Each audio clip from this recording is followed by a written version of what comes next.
हाँ जी विद्यार्थियों, स्वागत अभिनंदन आप सभी का online YouTube channel study bye Arun पर। कैसे हो आप सभी? अच्छे हो? क्या कर रहे हो?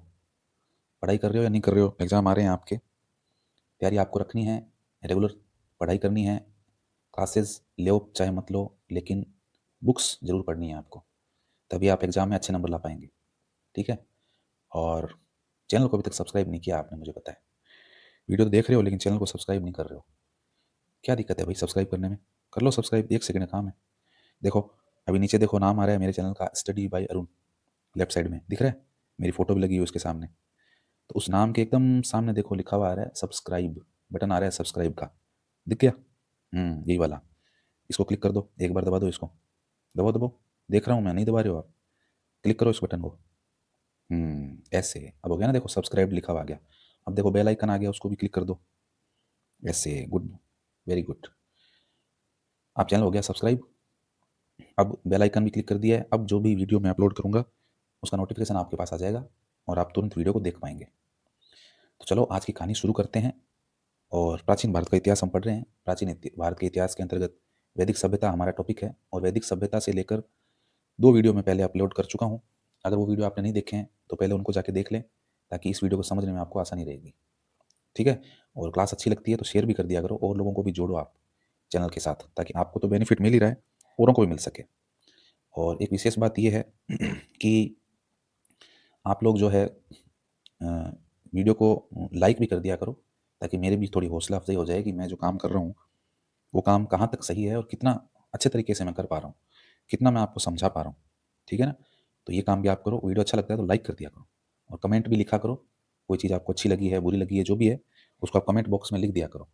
जब मेरे को फ्री टाइम होता है तो मैं उसको क्या है, कमेंट को पढ़ लेता हूँ और रिप्लाई भी देता हूँ, ऐसी बात नहीं है। ठीक है ना?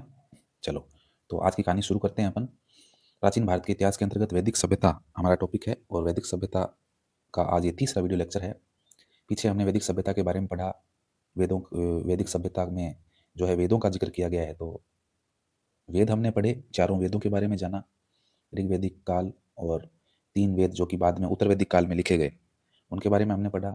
उसके अलावा बहुत से ग्रंथ, अरण्यक है ना, श्रुत साहित्य है, स्मृति साहित्य है और ब्राह्मण साहित्य है ना। ये सारे ग्रंथ भी अपन ने, वैदिक कालीन जो ग्रंथ हैं इनके बारे में भी अपन ने पढ़ लिया। आर्य किस प्रकार से जो है भारत में आए, कहाँ से आए थे, विभिन्न विभिन्न विद्वानों के मतों के बारे में भी अपन ने अध्ययन कर लिया।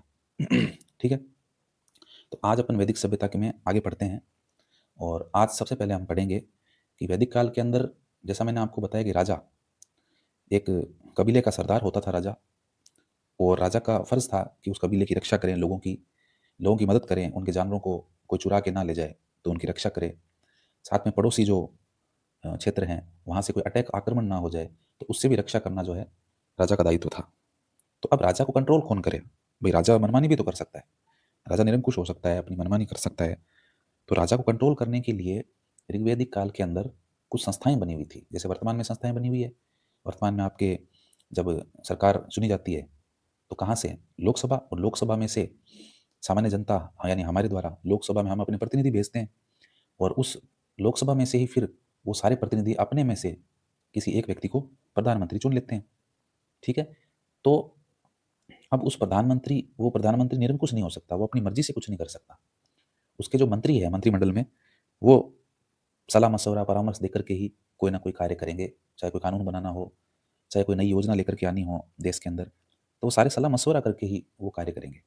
और उन सब को बनाने और बिगाड़ने वाले कौन है? हम हैं, आप हैं और हम हैं, सामान्य जनता है। क्योंकि हमारे ही प्रतिनिधि है वो, हमने ही उन्हें वहाँ पार्लियामेंट में भेजा है, तो हमारे प्रति वो जिम्मेदार हैं। ठीक है ना? तो यानी हम कहीं ना कहीं सरकार को एक तरह से कंट्रोल करते हैं। आम जनता भी जो है अपने मतों से, अपने वोटों से सरकार को कंट्रोल करती है, सरकार को बनाती और बिगाड़ती है ना? ये तो आपको पता है। तो उसी तरह से वैदिक काल के अंदर भी राजा निरंकुश हो सकता था। राजा के पास इतनी शक्तियाँ थी, राजा तो ताकतवर होता है, तो वो निरंकुश हो सकता है, अपनी शक्तियों का गलत दुरुपयोग कर सकता है, तो उसको कंट्रोल कौन करेगा? तो इसके लिए वैदिक काल के अंदर कुछ संस्थाएँ थीं, जिनकी अपन बात कर रहे हैं। तो अपन टॉपिक डालेंगे ऋग्वैदिक कालीन संस्थाएँ।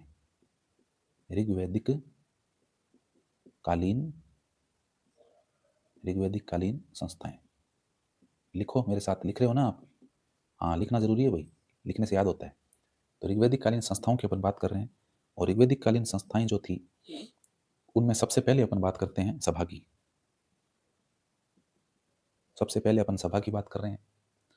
सभा जो थी बच्चों, वो एक वरिष्ठ लोग शामिल थे उसके अंदर, अपन ऐसा कह सकते हैं।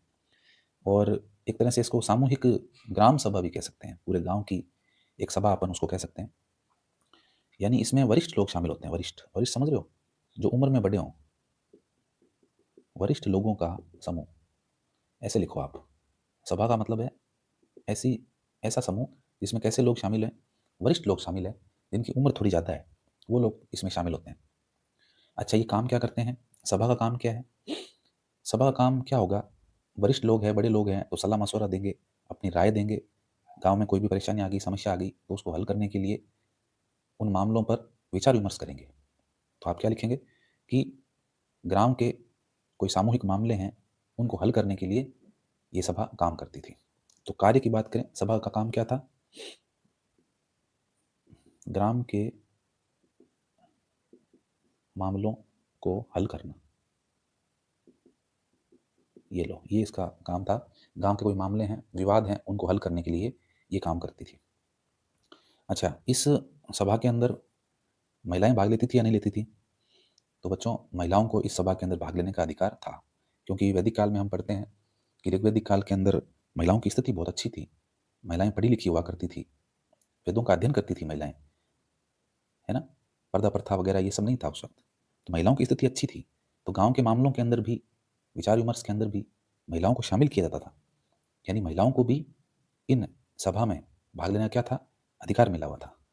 तो हम लिखेंगे कि महिलाएँ भाग लेती थी, महिलाएँ सभा में भाग ले सकती थी। महिलाएँ सभा में भाग ले सकती थी, और जब जो महिलाएँ सभा में भाग लेती थी, वो महिलाएँ क्या कहलाती थी? सभावती कहलाती थी, सभावती। ये इम्पोर्टेंट बात है। जो महिलाएँ सभा में भाग लेती थी, उन्हें क्या कहते थे? सभावती कहते थे। ठीक है? तो ये सभा थी, जिसके अंतर्गत वरिष्ठ लोगों का समूह आता था। गाँव के मसलों को, मामलों को हल करते थे ये लोग, और महिलाएँ भी इसमें भाग लेती थी। इसे क्या कहते थे? सभावती कहा करते थे। ठीक है? अब दूसरी संस्था की अपन बात करते हैं बच्चों। अच्छा, सभा प्राचीन संस्था है। इसको अगर अपन वर्तमान से जोड़ें, तो वर्तमान में आपको पता होगा, हमारे संसद का अंग, जिसमें राष्ट्रपति, लोकसभा और राज्यसभा शामिल होते हैं, तो उसमें आपके राज्यसभा जो है, राज्यसभा, ये जो राज्यसभा है, इसकी तुलना आप कर सकते हो इस प्राचीन वैदिक कालीन संस्था से, जिसका नाम है सभा। तो याद कैसे रखेंगे? सभा, देखो सभा, तो ये भी सभा, तो राज्यसभा। यानी कि इस वैदिक आर्यों की जो संस्था है सभा, इसकी वर्तमान से अगर हम तुलना करें, तो राज्यसभा से हम तुलना कर सकते हैं। क्योंकि राज्यसभा में आपको पता है कि राज्यसभा में सारे वरिष्ठ जो है व्यक्ति होते हैं इस राज्यसभा के अंदर। दूसरे राज्यसभा के जो सदस्य हैं बच्चों, वो किसी खेल के क्षेत्र से, फिल्म एक्टर, एक्ट्रेस, कोई कलाकार, इनको इसमें शामिल किया जाता है राज्यसभा के अंदर, है ना? अधिकतर जो सदस्य हैं वो आपको क्रिकेट खिलाड़ी मिलेंगे, किसी भी खेल के खिलाड़ी मिलेंगे, कलाकार मिलेंगे, सिंगर मिलेंगे, डांसर मिलेंगे। ये सभी सभा के सदस्य होते हैं, राज्यसभा के, वर्तमान वाली के। तो यहाँ भी हमने ये बात करी है कि वरिष्ठ लोगों का समूह, वो क्या कहलाता है? सभा कहलाता है। ठीक है? समझ में आ गई बात? प्राचीन कालीन संस्था सभा, वर्तमान से जोड़ें तो राज्यसभा। ये लो, ये होगी ऋग्वैदिक काल की पहली संस्था। अब दूसरी संस्था की बात कर रहे हैं अपन, जिसका नाम है समिति। दूसरी संस्था है जिसका नाम समिति है। और समिति जो है बच्चों, ये एक ऐसी संस्था थी जिसमें उच्च वर्ग के लोग थे। उच्च वर्ग, उच्च वर्ग के लोगों का समूह था ये। ठीक है? यानी इसके अंदर उच्च वर्ग के लोग ही हुआ करते थे, यानी कि धनवान, धनवान लोग जो है इस समिति के अंदर शामिल हुआ करते थे। ठीक है? दूसरी बात, महिलाएं, महिलाएं इसमें भाग नहीं लेती थी। महिलाएं जो है उनको भाग लेने का अधिकार नहीं होता था इस समिति के अंदर। और अगर वर्तमान में हम समिति की तुलना करें तो किससे करेंगे? लोकसभा से। वर्तमान में जो संस्था है ना लोकसभा, इसकी हम प्राचीन समिति से तुलना कर सकते हैं। भाई अभी लोकसभा जो काम करती है वही प्राचीन समय में समिति किया करती थी। ठीक है? महिलाएं इसमें भाग नहीं ले सकती थी। और इस समिति का जो अध्यक्ष है, ये एक इम्पोर्टेंट है। इस समिति का अध्यक्ष जो है बच्चों, वो ईशान कहलाता था। ईशान, समिति का अध्यक्ष क्या कहलाता था? ईशान कहलाता था। ठीक है? अब ये दोनों ही जो संस्थाएं हैं विद्यार्थियों, वो क्या काम करती थी? राजा की नियुक्ति करना, राजा को हटाना, राजा को कंट्रोल करना, पहले बात कर चुके हैं अपन। राजा को कंट्रोल करने का काम भी ये दोनों संस्थाएं किया करती थी। ठीक है, समझ में आ गया? चलो लिख लो, नहीं लिखा है तो लिख लो। मैं शॉर्ट में लिखता हूँ, आपको पूरी लाइन लिखनी है। वीडियो पॉज कर लिया करो लिखते समय। लिख लिया? मिटा दूँ? ओके।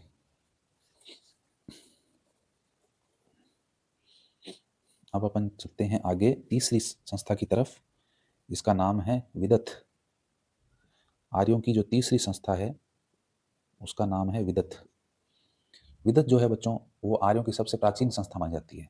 ये क्या है? सबसे प्राचीनतम संस्था है, आर्यों की सबसे प्राचीनतम संस्था मानी जाती है, जिसका नाम है विदथ। ठीक है। अच्छा, ये विदथ जो थी ये क्या थी? एक्चुअल में ये सामान्य लोगों की संस्था थी, और सामान्य जनसभा इसको कह सकते हो। इसमें सब वर्ग के लोग शामिल होते थे। ऐसा नहीं है कि कोई वरिष्ठ लोग शामिल होंगे या फिर कोई पैसे वाले इसमें शामिल होंगे या गरीब शामिल होंगे, ऐसा नहीं था। इसमें सभी लोगों वर्ग के लोग इसमें शामिल हुआ करते थे। तो देखो विदथ के बारे में क्या लिखेंगे। विदथ क्या थी? सामान्य जनसभा थी ये। विदथ क्या थी? सामान्य जनसभा थी, और सभी वर्गों के लोग शामिल होते थे। सभी वर्ग के लोग इसमें, सभी वर्ग के लोग शामिल होते थे, शामिल होते थे। सभी वर्ग के लोग इसमें शामिल हुआ करते थे, और महिलाएं भी इसमें शामिल होती थी, यानी महिलाओं को भी इसमें शामिल होने का अधिकार था। ये लो, ये हमने विदथ के बारे में पढ़ा, जो कि आर्यों की है सबसे प्राचीनतम संस्था मानी जाती है। ठीक है, समझ में आया? ये ऋग्वैदिक कालीन संस्थाएं हैं तीन, जिनको अपने को याद रखना है: सभा, समिति और विदथ। चलो अब अपन बात करते हैं आगे, और अब हम बात करेंगे आर्यों के सामाजिक जीवन की, कि उनका समाज कैसा था, वस्त्र परिधान कैसे पहनते थे वो, उनका जीवन किस तरह का था, अर्थव्यवस्था क्या थी, वो सारा अपन पढ़ते हैं। तो अगला अपन बिंदु डालेंगे सामाजिक जीवन। सामाजिक जीवन, ये लो, ये बिंदु डाल दो आप। तो सामाजिक जीवन में बच्चों अगर बात करें अपन, सबसे पहले कि आर्यों का जो समाज था वो कैसा था। आर्यों का समाज मातृ सत्तात्मक था या पितृ सत्तात्मक था? बताओ। सिंधु घाटी सभ्यता अपन ने पढ़ी थी, जिसके अंदर अधिकतर नारी मूर्तियां मिली है। तो उस आधार पे हमने कहा कि समाज जो है वो मातृ प्रधान था, मातृ सत्तात्मक था, यानी माता ही घर में महत्वपूर्ण निर्णय लिया करती थी। जैसे वर्तमान में हमारे घर में पापा जी हैं, दादाजी हैं, वो घर के निर्णय लेते हैं। लेकिन सिंधु घाटी सभ्यता के अंदर हमने ऐसा पाया गया कि माता की प्रधानता ज़्यादा थी, महिला की प्रधानता ज़्यादा थी, और घर में महिला ही महत्वपूर्ण निर्णय लिया करती थी। लेकिन जो वैदिक सभ्यता है, इसका जो समाज है वो पितृ सत्तात्मक माना गया है। कैसा माना गया है? पितृसत्तात्मक। पितृसत्तात्मक का मतलब है कि पिताजी डिसीजन लेंगे, घर के जो महत्वपूर्ण निर्णय हैं, क्या करना है क्या नहीं करना है, उसका निर्णय कौन लेगा? पिताजी लेंगे। अच्छा, दूसरी बात, समाज कैसा था? संयुक्त था। समाज में जो परिवार थे बच्चों, वो कैसे रहा करते थे? संयुक्त परिवार प्रथा थी, सारे मिलजुल के एक साथ में रहा करते थे। मुख्य क्या कहलाता था परिवार का? परिवार का मुख्य क्या कहलाता था? गृहपति। गृहपति, घर का पति, गृहपति। ठीक है। और खान पान की बात करें अपन, तो आर्य लोग क्या खाया करते थे? आर्य लोगों का जो खाना था वो बिल्कुल सिंपल, सादा सादा खाना था। कोई चटपटा मसाला, मांस, मछली, ये सब नहीं खाया करते थे। वो घृणा करते थे, नफरत करते थे वो मांस और मछली से। तो क्या खाते थे? दूध से निर्मित चीजें, दूध से निर्मित वस्तुएं। उनके भोजन सामग्री में क्या शामिल होता था? दूध से निर्मित वस्तुएं होती थी। मीठे के अंदर क्या लेते थे? शहद का इस्तेमाल करते थे। चीनी तो थी नहीं उस वक्त, तो मीठे में शहद का खाते थे वो। ठीक है। और भोजन कैसा था? भोजन सरल था, सरल था, सादा भोजन था। आर्यों का जो भोजन है वो कैसा था? सादा भोजन था। हाँ, एक पेय पदार्थ था इनका, पेय पदार्थ पीने का। अभी तो आप क्या पीते हो? Thums Up, Mirinda, Coca Cola पीते हो ना? तो उस वक्त उनका पेय पदार्थ क्या था? उस वक्त ये सब तो थे नहीं। हाँ, एक ड्यू और रह गया, माउंटेन ड्यू। तो उस वक्त तो ये पेय पदार्थ सब थे नहीं जो अभी आप पी रहे हो। उस वक्त उनके पीने के लिए तो जो पेय पदार्थ था उसका नाम है सोमरस। सोमरस, सोमरस कहा गया है बच्चों। और इस सोमरस को जो है आर्य किसके समान मानते थे? अमृत के समान मानते थे कि अमृत है ये तो। ठीक है। तो सोमरस सोम से बना है। और मैंने आपको पढ़ाया था ऋग्वेद पढ़ाते समय कि ऋग्वेद का 9वां मंडल इसमें सोम देवता का उल्लेख है। सोम क्या है? देवता है। किसके देवता हैं बताओ? याद है क्या आपको? पिछला वीडियो देखा है तो आपने। किसके देवता हैं सोम देवता? बोल रहे हैं, देखो कहीं वनस्पति के देवता हैं। शाबाश, वनस्पति, पेड़ पौधे वगैरह जो भी हैं उसके जो देवता हैं वो सोम देवता कहलाते हैं। तो ये जो आर्यों का पेय पदार्थ था सोमरस, ये पेड़ों से ही बनता था। पेड़ों से बना करता था, वनस्पति से ये बना हुआ था ये पेय पदार्थ। और ऋग्वेद के 9वें मंडल के अंदर इसका उल्लेख अपने को मिलता है। ठीक है। अच्छा, मांस मछली खाते थे क्या आर्य? नहीं खाते थे। यानी कि मांस से क्या करते थे? घृणा करते थे। लिखो, मांस से घृणा करते थे। मांस से घृणा करते थे, नफरत करते थे मांस से। चलो और बात करें तो गाय की बात करते हैं बच्चों। आर्य जो है, आर्य जो जीवन है उसके अंदर गाय की बहुत महत्वपूर्ण प्रधानता थी। अभी भी अपन गाय को माता कहते हैं, तो उस वक्त भी गाय को माता का दर्जा दिया हुआ था। और गाय को जो है अघन्या कहते थे, अघन्या, यानी कि ऐसा प्राणी जो मारने योग्य नहीं है, जिसको मार नहीं सकते हो आप। ठीक है ना? तो गाय को क्या कहा गया? अघन्या। गाय को अघन्या कहा गया। और अघन्या का मतलब होता है न मारने योग्य। न मारने योग्य यानी ऐसा जानवर जिसे आप मार नहीं सकते हो, तो वो कौन है? गाय था। गाय को अघन्या कहा गया। अच्छा, गाय जो थी वो विनिमय की संपत्ति थी, यानी कि लेन देन करना, है ना, व्यापार के अंदर लेन देन करना, ये सब गाय के माध्यम से करते थे। तो इसीलिए गाय को जो अघन्या कहा गया। भाई गाय जो है वो एक तरह से दिया करते थे व्यापार के अंदर, विनिमय जब लेना देना करते थे ना किसी से, तो गाय को दिया करते थे, लिया करते थे। तो उसको मारेंगे कैसे? मार देंगे तो फिर विनिमय कैसे करेंगे? जैसे अभी वर्तमान में विनिमय का साधन क्या है? पैसा है हमारा, रुपया है। रुपया हम देंगे किसी को, सामान ले लेंगे। प्राचीन समय में क्या था? प्राचीन समय में वस्तुओं का विनिमय होता था। यानी कोई वस्तु आप दीजिए, उसके बदले में दूसरी वस्तु आप ले लो। आपको मान लीजिए आइसक्रीम खानी है, तो घर से एक कटोरी गेहूँ लाओ, आइसक्रीम वाले को दो, और आइसक्रीम वाला आपको उसके बदले में आइसक्रीम दे देगा। ठीक है। आपको समोसा खाना है, तो आप घर से कोई कोई लोहा, मान लो लोहा या प्लास्टिक लेके आओ, और वो ले लेगा उसको, लोहे प्लास्टिक को, और आपको समोसा दे देगा। तो इसको बोलते हैं वस्तु विनिमय। एक वस्तु का लेना, दूसरी वस्तु का देना। अभी भी हमारे मोहल्ले में कई बार बर्तन वाला आता है, वो कहता है बर्तन ले लो, स्टील के नए बर्तन ले लो, बदले में पीतल के बर्तन दे दो। तो वो हमसे पीतल के बर्तन लेता है और हमें बदले में स्टील के बर्तन वापस दे देता है। तो ये क्या? ये वस्तु विनिमय है। तो गाय भी क्या थी? विनिमय का साधन थी, विनिमय की संपत्ति मानी जाती थी ये। इसीलिए जो है गाय को अघन्या कहा गया, यानी कि उसको मार नहीं सकते हो आप। अगर गाय को मारोगे तो आपको दंड मिलेगा उसका। ठीक है। तो ये प्राचीन काल से देखो गाय को हमने पवित्र माना है, हमने माँ का दर्जा दिया है। ठीक है। अच्छा, गाय को चुराने वाला, ये आप इंपॉर्टेंट लगा के लिखना। गाय को चुराने वाला, गाय को चुराने वाला क्या कहलाता था? गाय को जो चुराता था वो कहलाता था पणी। ये इंपॉर्टेंट है, लगा लेना आप। गाय को चुराने वाला व्यक्ति क्या कहलाता था? पणी कहलाता था। ठीक है। तो ये कुछ चीज़ें अपन ने पढ़ी समाज की। अब अपन पहनावे की ओर बात कर लेते हैं, क्योंकि सामाजिक जीवन के अंदर पहनावा भी आएगा। तो अब अपन थोड़ा आर्यों के पहनावे की बात करते हैं कि आर्य लोगों का जो है पहनावा कैसा था। देखो, पहनावे के अंदर अगर बात करें तो सबसे पहले देखो आप लिखेंगे नीवी, फिर आप लिखेंगे अधिवास। एक एक की बात करेंगे अपन, अभी लिखो आप पहले, मैं लिख रहा हूँ वैसे। नीवी, अधिवास, फिर आप लिखेंगे वास, और फिर आप लिखेंगे अंत का। ये 4 प्रकार के वस्त्र बताए हैं बच्चों मैंने आपको। 1 2 3 और ये 4, 4 प्रकार के वस्त्र। 4 प्रकार के वस्त्रों के बारे में मैंने आपको बताया। एक का नाम है नीवी, एक है अधिवास, एक है वास और एक है अंत का। देखो नीवी क्या है? नीवी का मतलब है कि कमर से नीचे पहने जाने वाले वस्त्र। उसको क्या बोलते थे आर्य? नीवी बोलते थे। तो इसके नीचे लिखना कमर से नीचे, कमर से नीचे के वस्त्र। कमर से नीचे जो वस्त्र पहने जाते हैं, जैसे वर्तमान में कमर से नीचे हम पैंट पहनते हैं, जींस पहनते हैं, पायजामा पहनते हैं, तो उन सबको आर्य क्या बोलते थे? नीवी बोलते थे। देखो नी से, यहाँ से नी से नीवी, नी से नीचे, कमर से नीचे, कमर से, ऐसे याद रखोगे आप। ठीक है। ये नी से नीवी, नी से नीचे, यानी कमर से नीचे पहनने वाले वस्त्र क्या कहलाते थे? नीवी कहलाते थे। हो गया याद? चलो, इसमें देखो अधिवास। अधि का मतलब है ऊपर, अधि का मतलब है ऊपर। किसके ऊपर? कमर के ऊपर। कमर के ऊपर, कमर के ऊपर पहनने वाले वस्त्र क्या कहलाते थे? अधिवास कहलाते थे। ठीक है। अधि यानी ऊपर, तो ऐसे याद रखना अधि, अधि यानी ऊपर। तो ऊपर, कमर के ऊपर, कमर के ऊपर के जो वस्त्र है वो क्या कहलाएंगे? अधिवास कहलाएंगे। जैसे आप शर्ट पहनते हो, और क्या पहनते हो आप? कुर्ता पहनते हो, कमीज पहनते हो, ये सब क्या है? ये अधिवास है। आर्य क्या बोलते थे इनको? अधिवास बोलते थे। उसके बाद बात आती है वास की। वास का मतलब है कि ऐसे वस्त्र जो ऊपर से ओढ़ते थे, ऊपर से ओढ़ना, ऊपर से ओढ़ना, ऊपर से ओढ़े जाने वाले वस्त्र। जैसे ऊपर से आप शॉल ओढ़ते हो, कंबल ओढ़ लेते हो, चुन्नी ओढ़ लेते हो, सेंट लगा हुआ है चुन्नी में, वही वाली चुन्नी, हाँ वही वही सेंट वाली चुन्नी। तो ये ऊपर से जो वस्त्र ओढ़ते हैं उसको क्या बोलते हैं? आर्य। आर्य क्या बोलते थे? उसको वास बोलते थे। चुन्नी हो गया, शॉल हो गया, कंबल हो गया, ओढ़नी हो गई, ये सब वास कहलाते थे। फिर बात करते हैं अंत का।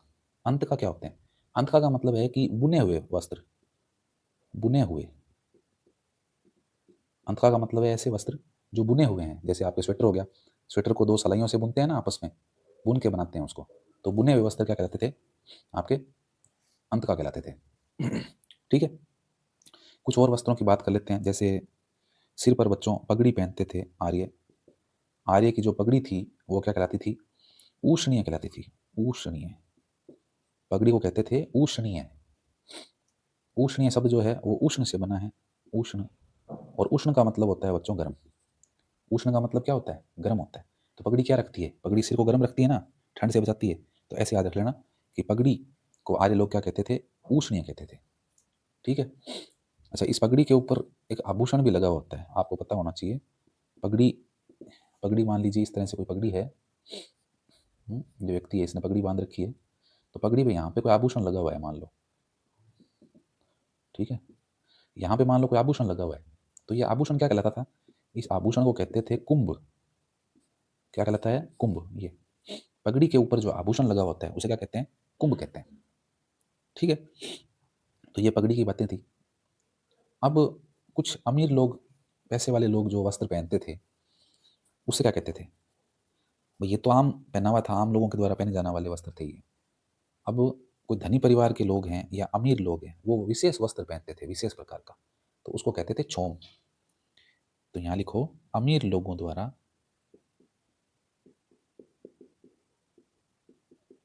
अमीर लोगों द्वारा पहने जाने वाला वस्त्र क्या कहलाता था? छोम। 2 मात्राएं आएगी, छोम। अमीर लोगों के द्वारा, पैसे वाले लोगों के द्वारा जो वस्त्र पहने जाते थे उसको क्या कहते थे? उसको छोम कहा करते थे। ठीक है, अब देखो पुरुषों की हमने बात कर ली, अब महिलाओं की बात भी कर लेते हैं। तो महिलाएं ऋग्वेदिक काल के अंदर गले में जो सोने के आभूषण पहनती थी उसको क्या कहते थे? उसको कहते थे निष्क। आभूषण का नाम है निष्क। कौन पहनती थी इनको? महिलाएं पहनती थी। कहाँ पहनती थी? गले में पहनती थी। ये लो, महिलाएं गले में जो आभूषण पहनती थी उसको कहा करते थे निष्क। ठीक है, एक अपने वस्त्र है उसका नाम है पेसिस। ये भी एक वस्त्र है पेसिस, इसके बारे में ध्यान रखना है। पेसिस जो वस्त्र है वो नर्तकी पहना करती थी। नर्तकी और नर्तक, डांसर होते हैं डांसर, तो डांसर पहनते थे वस्त्र, डांस करते समय वस्त्र पहनते थे, उसका नाम था पेसिस। ठीक है, याद कैसे रखेंगे? वे नर्तकी और नर्तक है, डांस कर रहे हैं, तो ये कैसे लोग हैं? ये पेशेवर लोग हैं। पेशेवर, पेशा क्या है इनका? इनका पेशा है डांस करना। डांस करना भी तो एक पेशा है। तो नर्तक और नर्तकी जो वस्त्र पहनते थे उसका नाम था पेसेस। ठीक है, पेशे से पेसेस बन गया। हो गया याद? चलो, इस तरह से याद कर सकते हैं। अब स्त्रियों की स्थिति की बात करते हैं अपन। वस्त्रों की तो अपन ने बात कर ली कि भाई समाज के अंदर, आर्यों के सामाजिक जीवन के अंदर स्त्रियों की स्थिति कैसी थी? स्त्रियों की स्थिति कैसी थी बताओ? मैंने बताया आपको कि जो है स्त्रियां जो थी वो विदत में भाग लिया करती थी। जो आर्यों की प्राचीन संस्थाएं हैं उनमें वो भाग लिया करती थी, पढ़ा भी करती थी, वेदों का अध्ययन भी करती थी। बहुत सी महिलाएं हैं जो विदुषी उस समय की मानी जाती है, जिन्होंने वेदों का अध्ययन किया था। तो स्त्रियों की स्थिति कैसी थी? सम्मानजनक थी। सम्मानजनक, समान था। स्त्रियों का समाज के अंदर क्या था? समान था। पुरुषों के समान उनको अधिकार प्राप्त थे। स्त्रियों को बच्चों किसके समान अधिकार प्राप्त थे? पुरुषों के समान। अभी मिले हुए हैं ना, अभी भी तो पुरुषों के समान अधिकार मिले हुए हैं। तो अभी जैसे अधिकार मिले हुए हैं, औरतें नौकरी कर सकती है, कोई भी काम कर सकती है, पुरुषों के समान वस्त्र धारण कर सकती है, तो सारे अधिकार मिले हुए हैं। तो उसी तरह से वैदिक सभ्यता के अंदर भी पुरुषों के समान अधिकार मिले हुए थे महिलाओं को। तो स्थिति कैसी थी? सम्मानजनक थी। साथ में महिलाएं महिलाएं जो है बच्चों, महिलाओं का उपनयन संस्कार भी हुआ करता था। उपनयन संस्कार, ये इंपॉर्टेंट बात है। उपनयन संस्कार समझ रहे हो आप? उपनयन, उपनयन किससे बना है? उपनयन शब्द जो है वो उप और नयन से बना है, उप प्लस नयन। उप का मतलब होता है समीप, उप का मतलब होता है बच्चों समीप, और नयन का मतलब होता है ले जाना।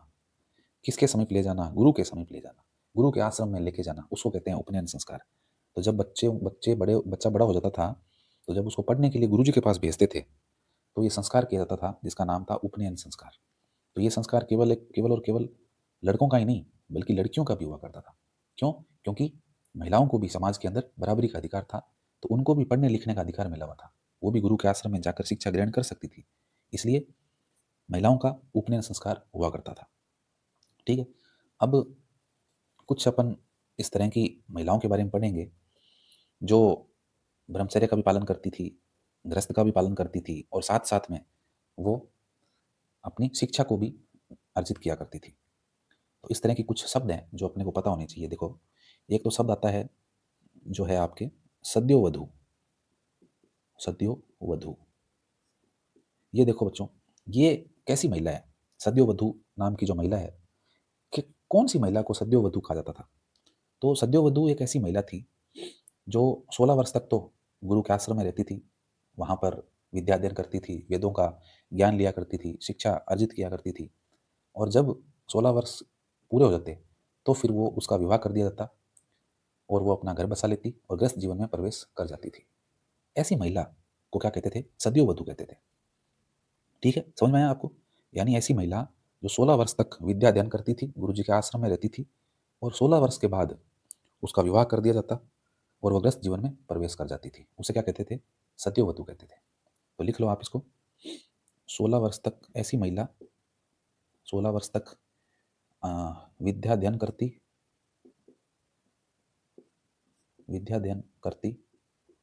तत्पश्चात गृहस्थ में प्रवेश करती, गृहस्थ में प्रवेश करती। ठीक है, ये लो, 16 वर्ष तक तो पढ़ाई करती और उसके बाद में विवाह हो जाता और गृहस्थी के अंदर प्रवेश कर जाती। ऐसी महिला क्या कहते थे? सद्योवधू कहते थे। ठीक है, दूसरी देखो दूसरी प्रकार की जो महिला है बच्चों, उसका नाम है ब्रह्मचारिणी। ब्रह्मचारिणी, या फिर कहीं कहीं किताबों में इसका नाम जो है ब्रह्मवादिनी भी मिलता है। ब्रह्मवादिनी, ब्रह्मचारिणी या फिर ब्रह्मवादिनी। तो ये ब्रह्मचारिणी या ब्रह्मवादिनी महिला किसे कहते थे?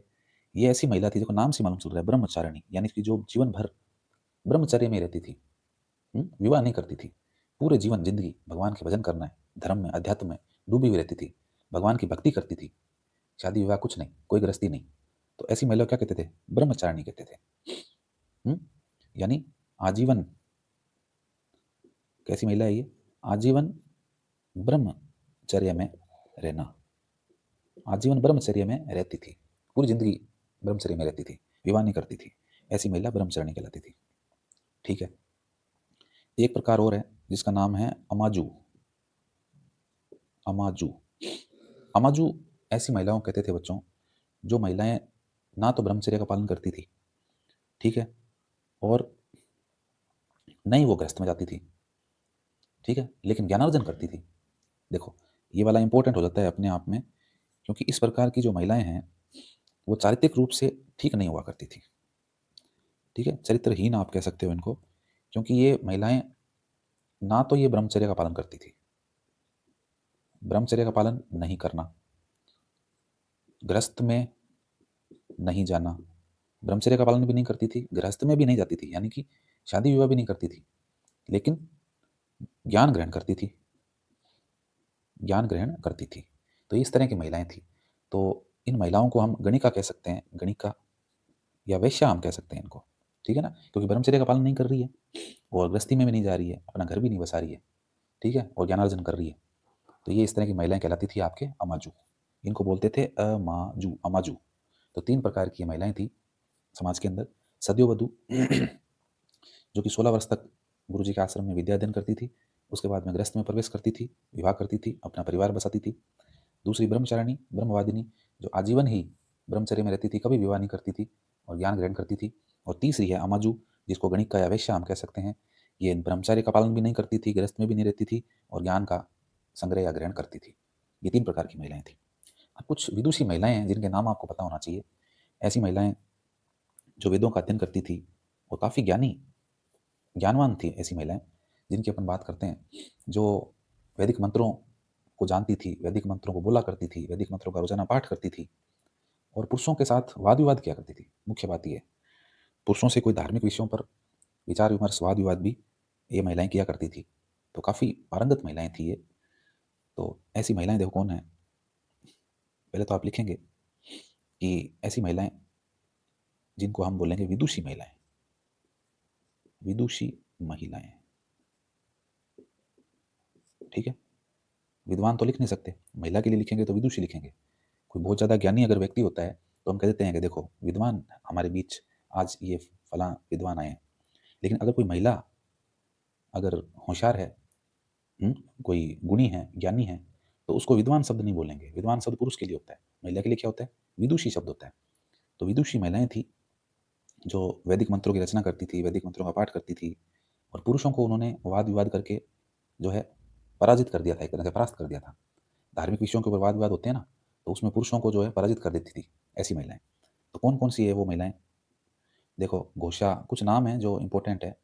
घोषा है, अपाला है और आपके लोपामुद्रा है, लोपामुद्रा लोपामुद्रा है, विश्वश्रा है, विश्वश्रा, ये नाम है इनके। ठीक है, प्राचीन नाम है तो ऐसे ही होंगे, ठीक है ना। प्राचीन नाम है बच्चों तो ऐसे ही होंगे। अब कोई पूजा और सुमन और सुमित्रा तो हो नहीं सकते। प्राचीन भारत पढ़ रहे हैं अपन तो ऐसे ही नाम मिलेंगे आपको। घोषा, अपाला, लोपामुद्रा, विश्वसरा, चपला, ये महिलाएं हैं कुछ जो विदुषी महिलाएं हैं वैदिक काल की, ठीक है।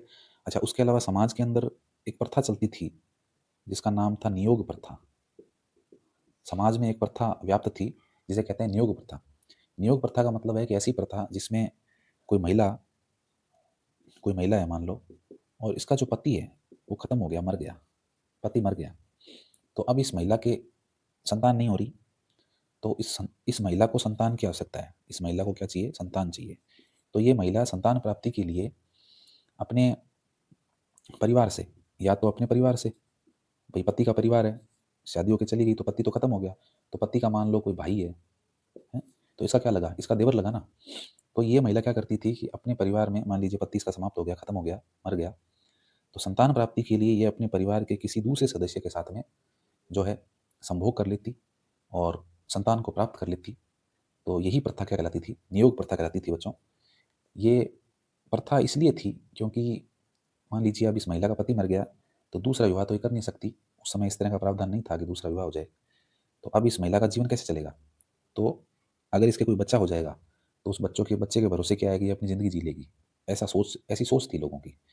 तो इसीलिए इस महिला का जो है संबंध बना देते थे किसी के साथ में, चाहे कोई देवर हो, चाहे कोई जेठ हो, उसके साथ में इसका संबंध बना दिया जाता था और संतान को प्राप्त कर लिया जाता था इस महिला के द्वारा। तो इसी प्रथा को क्या कहते हैं? इसी प्रथा को नियोग प्रथा कहते हैं, ठीक है ना। तो ये आपको ध्यान रखना जरूरी है कि नियोग प्रथा क्या होती है, मैंने बता दिया आपको। चलो, और अब सामाजिक जीवन के बाद में अब अपन सामाजिक जीवन में ही समाज में थोड़ा वर्णों की बात कर लेते हैं कि 4 वर्ण कौन कौन से थे, समाज में वर्ण व्यवस्था कैसी थी, वर्ण का मतलब क्या होता है, ये सारा कुछ अपन पढ़ते हैं अब। चलो, सामाजिक जीवन में हम, क्योंकि ये जाति पाति और ये सब चीज़ें भी सामाजिक जीवन में आती है, इन जाति व्यवस्था ने ही हमारे समाज को टुकड़ों में बांट रखा है। तो हमें ये पढ़ना जरूरी है कि एक्चुअल में वैदिक काल में जो है वो वर्ण व्यवस्था कैसी थी। वर्ण व्यवस्था, देखो बच्चों, वर्ण शब्द का मीनिंग जो है ना वो 2 है। वर्ण शब्द का मीनिंग एक तो होता है रंग, ये जो वर्ण शब्द है ना इसका मतलब होता है रंग, कलर। और एक होता है इसका मीनिंग वर्ण, और वर्ण का मतलब होता है चुनना, सेलेक्ट करना। अंग्रेजी में बोलें तो सही है क्या स्पेलिंग? SELECT, सही है। अंग्रेजी कमज़ोर है थोड़ी मेरी, थोड़ी है, ज़्यादा कमज़ोर नहीं है। तो वर्ण शब्द का 2 मीनिंग है, 2 अर्थ हैं। एक वर्ण का मतलब होता है रंग यानी कलर, और दूसरे वर्ण का मतलब होता है चुनना। तो हम चूंकि ऋग्वैदिक काल पढ़ रहे हैं तो ऋग्वैदिक काल के अंदर वर्ण शब्द का अर्थ है वर्ण करना। वर्ण करना यानी चुन लेना। किसको चुन लेना? किसको चुन लेना? अपनी जाति को चुन लेना, ठीक है। तो ऋग्वैदिक काल के अंदर वर्ण शब्द का मतलब है अपनी जाति का चुनाव। किसका चुनाव? जाति का चुनाव कर लेना, जाति को चुनना। अभी तो अपन जाति चुन नहीं सकते हैं। जिस घर में, जिस जाति में हमारा जन्म होता है तो हम हमारी जाति भी वही हो जाती है। मान लीजिए किसी कुमार के घर में बच्चा जन्म ले रहा है तो उसकी जाति क्या होगी? कुमार होगी। किसी ब्राह्मण के घर में कोई बच्चा जन्म ले रहा है तो उसकी जाति क्या होगी? ब्राह्मण होगी। ठीक है। राजपूत घर में ले रहा है तो उसकी जाति राजपूत होगी। और जितनी भी जातियाँ हैं जिसमें बच्चा जिस जाति में जन्म लेगा उसकी जाति वही हो जाएगी। लेकिन प्राचीन वैदिक सभ्यता में ऐसा नहीं था। वैदिक सभ्यता में बच्चों, जो व्यक्ति है उसको जाति चुनने का अधिकार था। एक ही घर में कई कई जाति के लोग रहा करते थे। बताओ क्यों? क्योंकि जाति व्यवस्था कर्म आधारित थी। जो व्यक्ति जो काम करेगा उसकी वही जाति निश्चित हो जाएगी। ये नहीं है कि कोई मैला उठा रहा है, कचरा उठा रहा है तो उसकी जाति जो है वो निम्न शूद्र जाति उसकी कर दी, ऐसा नहीं। कोई मंत्रोच्चार कर रहा है तो उसको ब्राह्मण जाति कर दी, कोई युद्ध कर रहा है तो उसको क्षत्रिय मान लिया, ऐसा नहीं था। कोई भी व्यक्ति जो जैसा काम करता उसको वैसी ही जाति मिल जाती। एक घर में कोई व्यक्ति अगर सेना में शामिल हो गया है तो उसकी जाति क्षत्रिय मानते थे। कोई व्यक्ति मान लीजिए कोई नीचा काम कर रहा है, छोटा काम कर रहा है तो उसकी जाति शूद्र मान ली। कोई अगर मंत्रोच्चार कर रहा है तो उसकी जाति ब्राह्मण मान ली। ये व्यवस्था थी ऋग्वैदिक काल के अंदर। हालांकि आगे जब अपन बढ़ते हैं ऋग्वैदिक काल के बाद उत्तर वैदिक काल पढ़ते हैं और दूसरे वंश जब प्राचीन भारत में आगे बढ़ेंगे तो उसमें जाति व्यवस्था जो है वो जटिल होती चली जाएगी। ठीक है। तो मुख्य बात, ऋग्वैदिक काल के अंदर जाति व्यवस्था कैसी थी? कर्म आधारित थी। लिखो, साथ साथ में लिखो मेरे। हाँ, जाति व्यवस्था कैसी थी ऋग्वैदिक काल के अंदर? कर्म आधारित थी। जो व्यक्ति जैसा कर्म करता उसकी वही जाति मान ली जाती थी। ठीक है। अब इसका जिक्र भी मिलता है अपने को जाति का। अपने को मैंने आपको बताया एक घर में कई जाति के लोग रहते थे तो ऋग्वेद के अंदर अपने को जिक्र मिलता है बच्चों। पहली बात तो ऋग्वेद के जाति व्यवस्था का जो 4 जातियां हैं उसका उल्लेख कहाँ मिलता है? मैंने आपको बताया था ऋग्वेद के 10वें मंडल में। ऋग्वेद के 10वें मंडल के पुरुष सूक्त के अंदर 4 जातियों का उल्लेख है। कौन कौन सी है? ब्राह्मण, क्षत्रिय, वैश्य और शूद्र। ठीक है। चारों जातियों की उत्पत्ति भी मैंने आपको बता दी थी। ब्राह्मण की उत्पत्ति कहाँ से हुई है? परम पुरुष के मुख से हुई है। क्षत्रियों की भुजाओं से हुई है। वैश्यों की जंघाओं से हुई है। और शूद्रों कहाँ से हुई है? पैरों से हुई है। शाबाश, वेरी गुड।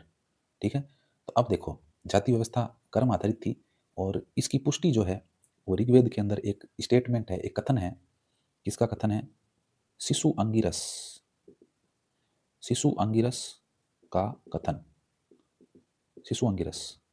शिशु अंगिरस क्या कहते हैं? देखो ऋग्वेद के अंदर ये कहते हैं कि मैं कवि हूँ, मेरी माता अनाज पीसने वाली है और मेरे पिता जो है वो वैद्य है। ये क्या कहते हैं? देखो ये लिखना है आपको, ये इंपॉर्टेंट है भाई। ऋग्वेद के अंदर ये कथन मिलता है अपने को शिशु अंगिरस का। शिशु अंगिरस कहते हैं कि मैं कवि हूँ, मैं तो लेखक हूँ, कविताकार हूँ, कोई कविता लिखने वाला हूँ। मेरी माता क्या करती है? अनाज पीसती है। अनाज अनाज पीसती है, छोटा काम करती है मेरी माता। मैं तो कवि हूँ, मेरी माता अनाज पीसने वाली है। और मेरे पिता क्या है? मेरे पिता जो है वो वैद्य है, लोगों को दवाइयाँ देते हैं, ठीक करते हैं, डॉक्टर हैं। तो बताओ, एक ही घर के अंदर कई जाति के लोग रह रहे हैं। यही बात मैं आपको बताना चाह रहा हूँ कि ऋग्वैदिक काल में जो वर्ण व्यवस्था थी वो कैसी थी? कर्म आधारित थी। ठीक है। चलो, 4 वर्णों के बारे में बात कर चुके हैं अपन, तो उनको दोबारा नहीं बताएंगे, वीडियो लंबी हो जाएगी। ठीक है। अब अपन बात करते हैं आश्रम व्यवस्था की, कि मनुष्य के जीवन को किस तरह से 4 आश्रमों के अंदर बांटा गया है। ठीक है। कोई ज़्यादा बड़ा टॉपिक नहीं है, ईजी है ये आश्रम व्यवस्था वाला, और आपको समझ में भी आ जाएगा। सामाजिक जीवन ही चल रहा है अपना, और सामाजिक जीवन में विद्यार्थियों अगला अपना टॉपिक है आश्रम व्यवस्था। आश्रम व्यवस्था, देखो आश्रम व्यवस्था एक्चुअल में क्या है? आश्रम व्यवस्था मनुष्य के जो जीवन है उसको 100 वर्ष का माना गया है। विद्वानों ने मनुष्य के पूरे जीवन को जो है 100 साल का माना है, और उस 100 सालों को 4 हिस्सों में बांट दिया, और इसी को उन्होंने 4 आश्रम नाम दे दिए। ठीक है। इन चारों आश्रमों का जो उल्लेख है वो हमें जाबालोपनिषद में मिलता है। ये इंपॉर्टेंट बात है कि आश्रम व्यवस्था का जो उल्लेख है वो हमें कहाँ मिलता है? उपनिषद पढ़े थे ना अपन ने, कितनी है उपनिषदों की संख्या? बताओ, बोलो। याद आ रहा है? 108। मैंने आपको बताया था उपनिषदों की संख्या 108 है, लेकिन वर्तमान में 12-13 उपनिषद हैं जिनके बारे में जानकारी मिलती है। ईश, कटकेन, प्रश्न, मुंडक, मांडुक्य, छांदोग्य, ऐत्रेय, तैत्रेय, कौस्तकी, श्वेतावृधा, जाबालोपनिषद, ये इस तरह से उपनिषद बताए थे मैंने आपको 12-13। तो इन उपनिषदों में से एक उपनिषद है जिसका नाम है जाबालोपनिषद। जाबालोपनिषद। तो इस जाबालोपनिषद के अंदर जो है इन चारों आश्रमों का उल्लेख मिलता है। कितने आश्रमों का? 4 आश्रम। 4 आश्रम। 4 आश्रम कौन कौन से हैं? पहला ब्रह्मचर्य आश्रम, दूसरा गृहस्थ आश्रम, तीसरा वानप्रस्थ आश्रम और चौथा संन्यास आश्रम, है ना। अब अपन इन चारों की एक एक की बात करते हैं। चलो पहला लिखते हैं। सबसे पहला है अपना ब्रह्मचर्य आश्रम। ब्रह्मचर्य आश्रम। ब्रह्मचर्य आश्रम का बच्चों टाइमिंग कितना है? 0 से 25 वर्ष, यानी मनुष्य के जन्म से लेके और 25 साल तक का जो टाइम पीरियड है ये कहलाता है ब्रह्मचर्य आश्रम। और इस ब्रह्मचर्य आश्रम में विद्यार्थियों व्यक्ति क्या करता है?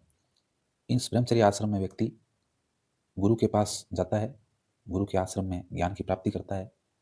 25 वर्ष तक वो वहाँ ज्ञान प्राप्त करता है, क्योंकि प्राचीन काल में तो गुरु के आश्रम ही हुआ करते थे। अब तो स्कूलें खुली है, ये हिंदी मीडियम और इंग्लिश मीडियम और उस समय कौन सी स्कूलें थी? उस वक्त तो गुरु का आश्रम था, गुरु जी आश्रम में रहते थे, बच्चे उनके पास आते थे, वहीं रहते थे, वहीं खाना पीना सब उनको मिलता था और वहीं गुरु जी उनको पढ़ाते थे।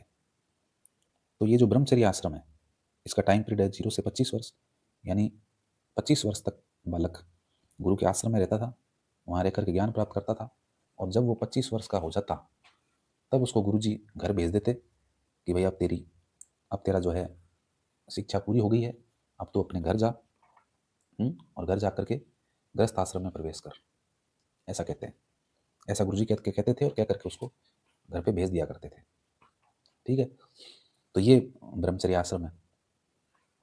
अब ब्रह्मचर्य आश्रम के अंदर देखो बच्चों, जो व्यक्ति था वो गुरु जी के आश्रम में जाया करता था, तो आश्रम में जाने का अलग अलग टाइमिंग होता था। ऐसा नहीं कभी भी मुंह उठाया गुरु जी के आश्रम में चले गए, ऐसा नहीं है। सभी वर्णों के लिए अलग अलग टाइम पीरियड था कि उस टाइम के अंदर ही इतने वर्ष के आप हो गए हो तो अब आपको विद्या अध्ययन के लिए जो है घर वाले हैं वो गुरु जी के आश्रम में आपको भेज देंगे। तो वो जो टाइम था वो अपने को पता होना चाहिए। वो टाइम हर जाति के अनुसार अलग अलग था। जैसे बात करें ब्राह्मण की, तो ब्राह्मण का यदि कोई बालक है तो वो गुरु जी के आश्रम में कब जाएगा? 8 वर्ष, 8 साल का हो जाएगा तो गुरु जी के आश्रम में चला जाएगा। क्षत्रिय के लिए टाइम अलग था। क्षत्रिय के लिए टाइम क्या था? 11 वर्ष। और वैश्य के लिए था बच्चों 12 वर्ष। ये टाइम था। 8 साल का बच्चा ब्राह्मण का गुरु जी के आश्रम में जाएगा पढ़ने के लिए, क्षत्रिय का है तो 11 वर्ष में जाएगा और वैश्य का है तो 12 वर्ष में जाएगा। ठीक है। अच्छा, टाइम भी अलग अलग था। ये नहीं है कि किसी भी समय में साल के किसी भी टाइम में आप चले जाओ, नहीं जा सकते, अलग अलग टाइम था। देखो ब्राह्मण का बालक है तो वो गुरु जी के आश्रम में जाने का जो समय था वो था बसंत ऋतु का। बसंत ऋतु ऐसा समय जिसमें ना तो सर्दी हो ना गर्मी हो, बसंत ऋतु का टाइम। इस समय में ब्राह्मण का बालक गुरु जी के आश्रम में एडमिशन ले सकता था। क्षत्रिय जो है वो जाते थे ग्रीष्म ऋतु में, गर्मी की ऋतु, और वैश्य जाते थे शीत ऋतु के अंदर, सर्दी की ऋतु के अंदर। तो ये अलग अलग एडमिशन का टाइम था। याद कैसे रखें सर इनको? तो इजी है याद रखना। ब्राह्मण 8 वर्ष का बालक जाएगा, बसंत ऋतु में जाएगा। ठीक है, बसंत ऋतु में जाएगा तो उसको कोई दिक्कत नहीं होगी, मौसम सही सही रहेगा, ना ठंडी ज़्यादा ना ज़्यादा गर्मी। क्षत्रिय तो वैसे भी गुस्से वाले होते हैं, सेना में शामिल होते हैं, सेना में भर्ती होते हैं, राजा की सेना में होते हैं। राजा खुद भी क्षत्रिय जाति से होता है, तो क्षत्रियों को तो वैसे ही गुस्सा बहुत आता है। तो गुस्सा आता है तो भैया गर्मी, क्षत्रियों में क्या होती है? क्षत्रियों के अंदर गर्मी होती है बहुत ज़्यादा, भरे हुए होते हैं एकदम, मार काट कर देंगे, बस खत्म कर देंगे सब कुछ। तो क्षत्रियों में गर्मी बहुत होती है। तो क्षत्रियों का बच्चा कब जाएगा गुरु के आश्रम में? ग्रीष्म ऋतु में जाएगा। वैश्य का मतलब है व्यापारी। वैश्य में कौन आते हैं? वैश्य में व्यापारी वर्ग आता है, और व्यापारी वर्ग तो वैसे भी शांत होता है। किसी व्यापारी के पास जाओगे आप तो एकदम आराम से आपसे बात करेगा, बैठा के पूछेगा, हाँ साहब कोई ठंडा पानी वगैरह पिलाएं, आपको ठंडा पिलाएं। तो वैश्य का तो स्वभाव ही कैसा होता है? ठंडा होता है स्वभाव, ठंडा स्वभाव होता है। तो वैश्य का बच्चा भी कब जाएगा गुरु के आश्रम में? शीत ऋतु में जाएगा। ठीक है। और पीछे बच गया आपने शूद्र। तो शूद्र को तो अधिकार ही नहीं है, शूद्रों को शिक्षा ग्रहण करने का, विद्या अध्ययन करने का अधिकार नहीं है। इसलिए शूद्रों के लिए कोई टाइम पीरियड नहीं है, क्योंकि इनको तो अध्ययन करना ही नहीं है, पढ़ना ही नहीं है। इनको तो पढ़ना नहीं है, समाज में भी व्यवस्था है कि इनको पढ़ना नहीं है। ठीक है ना, ऐसा कहा गया है ऋग्वेद के अंदर। तो इस तरह से ये तीनों जो वर्ण हैं इनका ये टाइम पीरियड बताया गया है कि किस किस टाइम पीरियड में गुरु के आश्रम में जाकर वो एडमिशन लेंगे। ठीक है, चलो दूसरे की बात करते हैं अपन। ये अपना हो गया ब्रह्मचर्य आश्रम। विद्यार्थियों वेदों के बारे में अपन अध्ययन कर रहे हैं और इस तरह की कोई जाति पाति की बात आती है तो अच्छा तो नहीं लगता मुझे पढ़ाते समय भी ये सब चीज़ें, क्योंकि सभी ईश्वर की रचना है, मनुष्य है, सबको बराबर अधिकार है हर चीज़ में। लेकिन चूंकि हमें हमारे पौराणिक ग्रंथ हैं ये, इनके बारे में हमें पढ़ना जरूरी है, तो जो चीज़ें इनमें दी गई है जिस तरह की, उसके बारे में हमें नॉलेज होना जरूरी है। हालांकि वर्तमान में इन सब चीज़ों से लोग दूर हो चुके हैं, समझ विकसित हो गई है, चिंतन करने लग गए हैं लोग, तो ये जाति पाति का जो बंधन है इससे उठ गए हैं और उठ भी जाना चाहिए। कुछ नहीं पड़ा इन चीज़ों में। मनुष्य जो है इंसान की बनाई हुई एक रचना है और सभी को बराबरी का अधिकार है, कोई जाति वाति ऐसा कुछ होता नहीं है ना। तो ठीक है, लेकिन अब ये इसमें अब ये सब दिया हुआ है तो अपने को इसको पढ़ना पड़ेगा। तो इसके बारे में जानकारी हमें होनी चाहिए क्योंकि इतिहास हम पढ़ रहे हैं, तो इसलिए इन चीज़ों का अपन अध्ययन कर रहे हैं। चलो अब अपन बात करते हैं दूसरे आश्रम की, जिसका नाम है गृहस्थ आश्रम। गृहस्थ आश्रम, गृहस्थ आश्रम का टाइम पीरियड आपको पता होना चाहिए पहले तो 26 से 50 वर्ष तक, क्योंकि 25 वर्ष तक तो ब्रह्मचर्य में रहा था। 26 से 50 क्या करेगा, गृहस्थ आश्रम में प्रवेश करेगा। सबसे पहले तो विवाह करेगा, विवाह करेगा, विवाह करने के बाद में संतान उत्पत्ति, संतान को उत्पत्ति करेगा, संतान पैदा करेगा। उसके अलावा इस पंच महायज्ञ, पंच महायज्ञ ये आपको पता होना चाहिए। 5 महायज्ञ, 5 महायज्ञ करेगा। ऋषि यज्ञ, भूत यज्ञ, पितृयज्ञ, अतिथि यज्ञ, देव यज्ञ, इस तरह से 5 महायज्ञ पूरे करेगा। ये कौन व्यक्ति किस आश्रम में, गृहस्थ आश्रम के अंदर करेगा। और गृहस्थ आश्रम के अंदर बच्चों जिम्मेदारी बहुत ज़्यादा होती है व्यक्ति के ऊपर, है ना, क्योंकि पूरे घर को उसे पालना होता है, बच्चों को भी संभालना होता है, अपने बूढ़े माँ बाप है उनको भी संभालना होता है। तो ये जो आश्रम है गृहस्थ आश्रम, इसको संसार के रीढ़ की हड्डी कहते हैं। संसार के रीढ़ की हड्डी, रीढ़ की हड्डी कहते हैं इसको। जैसे हमारे शरीर में रीढ़ की हड्डी होती है ना, अगर रीढ़ की हड्डी नहीं होगी तो हमारी ये गर्दन कैसे टिक पाएगी, ये गर्दन नहीं टिक पाएगी, है ना। तो जिस तरह से मनुष्य के शरीर में रीढ़ की हड्डी होती है, पूरे शरीर को एकदम तरीके से रखती है, उसको शरीर को एकदम सीधे खड़ा रखती है ये रीढ़ की हड्डी। तो उसी तरह से संसार में जो रीढ़ की हड्डी है वो गृहस्थ आश्रम को माना गया, क्योंकि पूरा संसार जो गृहस्थ आश्रम से ही चल रहा है। एक गृहस्थी है, जो व्यक्ति गृहस्थी में रह करके संतान को पैदा करता है, उसका लालन पालन करता है, उसकी ज़रूरतों को पूरा करता है, घर के सदस्यों की ज़रूरतों को पूरा करता है, साथ में समाज को भी वो बहुत कुछ देता है। तो समाज को इतना कुछ कब दे पाएगा, वो गृहस्थ जीवन में रह करके ही दे पाएगा, क्योंकि वो इनकम आएगी, उसके पास पैसा आएगा, उस पैसे को घर परिवार में लगाएगा, समाज में लगाएगा। तो इसीलिए इस आश्रम को क्या कहते हैं, संसार की रीढ़ की हड्डी इसको माना गया है। और मानव जीवन का सबसे महत्वपूर्ण आश्रम है ये। क्या है ये, मानव जीवन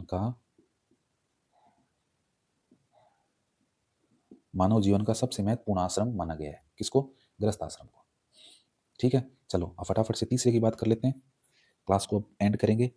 थोड़ी सी लंबी होगी ये क्लास, विद्यार्थियों क्लास लंबी भले ही हो, लेकिन मैं कोई भी चीज़ छोड़ना नहीं चाहता हूँ, आपको एक एक चीज़ बताना चाहता हूँ ताकि कोई चीज़ आपके छूट नहीं जाए। बस मेरी प्रयास यही है।